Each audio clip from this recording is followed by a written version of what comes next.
everyone, it's Aunt Fernita, and we're studying Lesson 8. God Wins Again.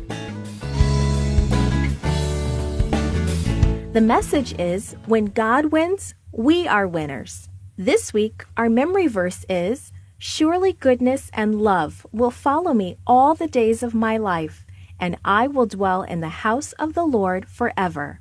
Psalm 23, verse 6. I won! Mikhail shouted.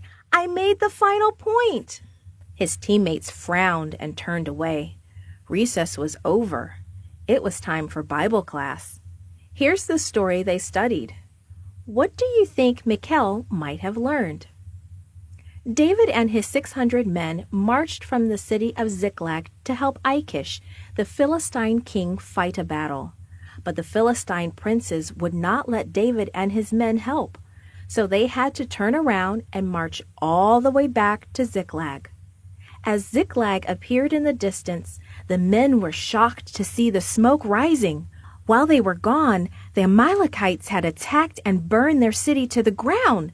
Their wives, children, and cattle were all gone. All that was left was smoke and ashes. It's all your fault, David, the men accused. You should have left soldiers here to take care of our families. David was upset too. He had lost some of his own family. Now the men were blaming him. What should he do? David's first thought was to turn to God. He knew God would show him what to do. Bring the ephod, he told Abiathar the priest. Shall we go after the Amalekites? David asked the Lord. Will we reach them and get our families back? The ephod had 2 large gemstones on it. When the priest asked a question of God, one of the stones would glow as if the answer was yes. And that is what happened. Go, the priest said. You will reach them and get everything back again. So David and his 600 soldiers set out to find the Amalekites. But when they reached the Besar ravine, they stopped. 200 soldiers were just too tired to go any farther. So David left them to rest and guard the supplies. A little farther on, David and his men found an Egyptian lying in the field, a slave to one of the Amalekites. He had been abandoned because of illness. He was weak from hunger and thirst. David and his men gave him some water and food, and then asked the man to help them find the Amalekites. So the Egyptian led David to the Amalekite camp. From a distance, they watched the Amalekites eating and drinking, celebrating their victory.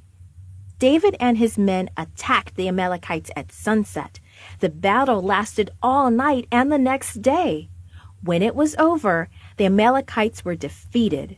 Only 400 men escaped on their camels.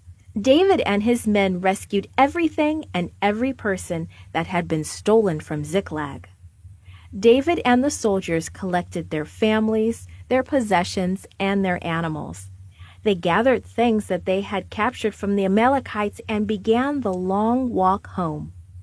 As they neared Besar ravine, the 200 men who had stayed behind came out to meet them. But some of David's weary soldiers were not glad to see how rested their friends looked. We'll give these men back their wives and their children, they grumbled, but nothing else. They didn't help us win, so they shouldn't share the goods. Wait, David said. Who won this battle? We didn't win. The Lord did. He gave us this victory. He protected us. So all will share alike. And that's the good news of God's grace. When God wins the battle, He shares the victory. We are all winners because Jesus won the victory over sin and Satan. Created and produced by Falvo Fowler.